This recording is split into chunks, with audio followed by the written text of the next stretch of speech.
Yo guys, what is going on? JPS back for another video, and today we're going to be reacting to top 10 lies you believe about Britain. If you guys are new here, hit the like button, hit subscribe, and let's get right into it. Top 10 lies you believe about Britain. It's time to brush up on your British general knowledge. I'm Ashley with WatchMojo UK, and today we're counting down our picks for the top 10 lies you believe about Britain. Before we begin, we publish new content every day, so be sure to subscribe to our channel and ring the bell to get notified about our latest videos. For this list, we're setting straight those misconceptions you've always believed about this country.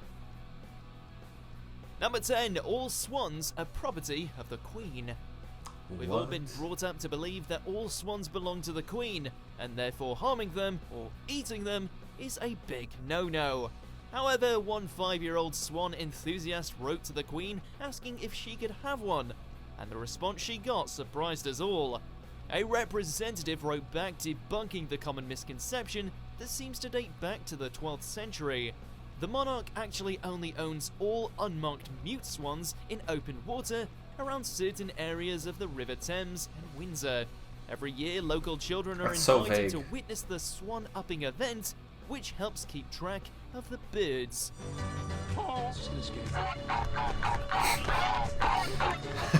Number 9. London is buried under fog. Fog everywhere. So begins Charles Dickens' Bleak House, and yet somehow the reputation has stuck even to this day.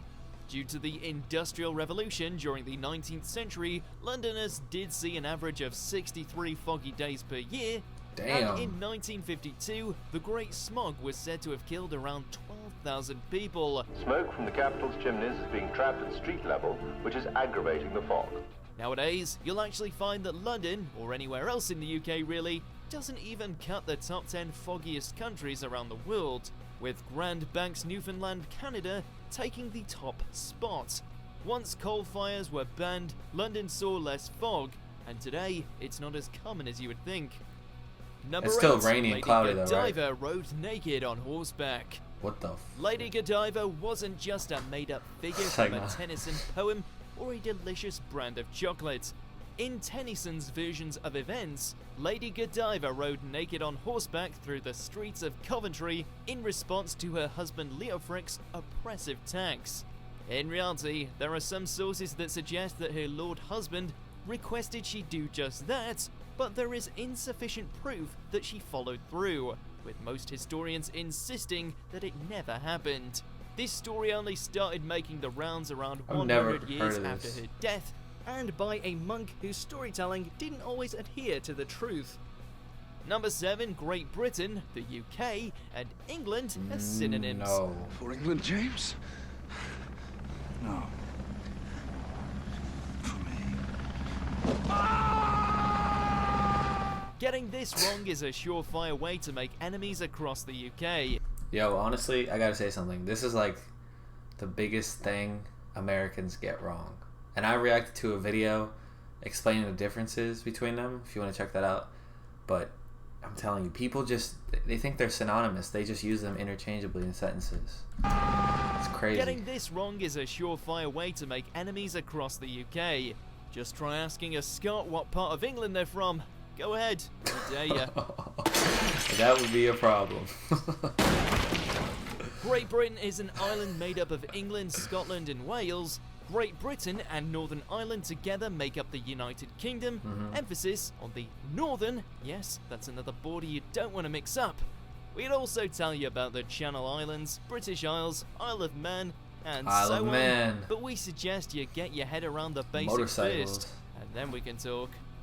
Number 6. You're never far from a rat in London. Or any city. Another stereotype of England's capital is that you're never more than 6 feet away from a rat at any given time. That's any city though.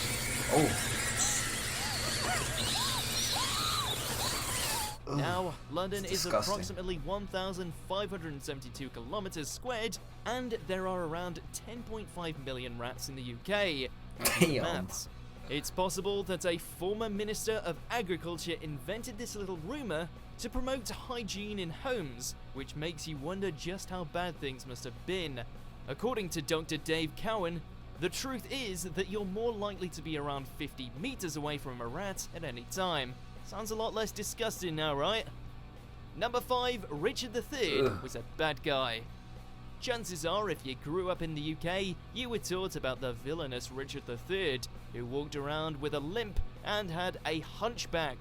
History tells us Were you that guys he taught was about this that? terrible geezer who stole the Or throne from his through brother, that narrative? locked his nephews in a tower, and ultimately had them killed.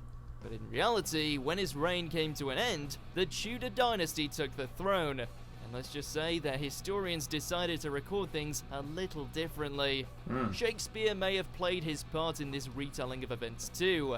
There's taking creative license, and then there's completely rewriting history. Yeah. My kingdom for a horse! Number 4, Big Ben is a clock. One of the most iconic features of the London skyline has been dubbed Big Elizabeth Ben by Tower. tourists and locals alike, but it wasn't always called that. In the Victorian era, it was called St. Stephen's Tower, and until recently, it was just named the Clock Tower, and you really can't go wrong with that. However, today its official name is the Elizabeth Tower, in celebration of the Queen's Diamond Jubilee in 2012. But as interesting as this is, it's all superfluous for the discussion at hand. That's because Big Ben is the nickname of the bell, not the tower that houses it. Oh, I've never actually seen it being rung. This one is loud. Number 3, the Great Fire of London ended the plague. When That you just learned about sounds- the Black Plague at school, it was almost always immediately followed by a lesson about the Great Fire of London, because it was said that this fire, that devastated London, actually brought an end to the plague, right? Well, no, not really. The fire only burned up about a quarter of urban London, with the worst areas affected by plague, Whitechapel, Clerkenwell, and Southwark getting through it with barely a singe. By the time the fire started, deaths from plague were already on the decline, but once the fire was over, it was still not extinct. Number 2, the royal family always lives in Buckingham Palace. Crowds swarm Buckingham Palace every year in the hope of seeing the changing of the guards, or better yet, a member of the royal family leaving the palace to run some royal errands. The only problem is, none of the royal family live full-time in Buckingham Palace. It's more like the Queen's office and a nice venue for special events. It's very similar to like the White House in the United States. I visited the White House and like there's so many tourists and just crowds there. Like people just like I remember I visited there in like 2018 and there were people just holding signs because Trump was president then and they're like come out blah blah blah. Like it's just always there's always crowds there. It could be a rainy day. It could be it's the same with this. They're just touristy places, right? Let me know if I'm right about that. I'm pretty sure I am. Palace. It's more like the Queen's office and a nice venue for special events. Said it very heavy. Yes. People also mistakenly look out for the Union Jack to know if the Queen is in, but it's actually a different flag, the Royal Standard, that's flown at the royal residences, Buckingham Palace, Windsor Castle, or Sandringham House when she's present. Number 1, the Queen is all-powerful. The Nope. job description We know of that, no. monarch has changed since the days of Henry VIII, Oh, yeah. but the Queen still does have a number of powers, and it's not all about travelling the world and waving politely. But in today's British Constitution, Kinda she is. has ministers who are entrusted with exercising her powers. The Queen can summon Parliament, sign bills into laws, appoint or remove ministers, appoint the Prime Minister, and declare war, just to name a few. Oh, really? Please. Boo. A lot of these motions are ceremonial, but it's good to know that if we were ever on the verge of war, the Queen has the power to pull that plug. And we all know that we watched that video about who's really in charge of Britain, and it talked about that. And if she did something that the general population didn't agree with or wasn't in accordance with, all hell will break loose. So anyways, guys, those are some lies you believe about Britain. I didn't really believe any of those. I don't know. Let me know if you guys were taught any of that stuff. I don't remember learning about the the London fire ending the plague, but maybe you guys did. But yeah, that was actually still pretty entertaining to watch. So yeah, thank you guys for watching. Comment some stuff you guys would like me to check out down below, and I'm gonna catch you guys in the next video. Peace.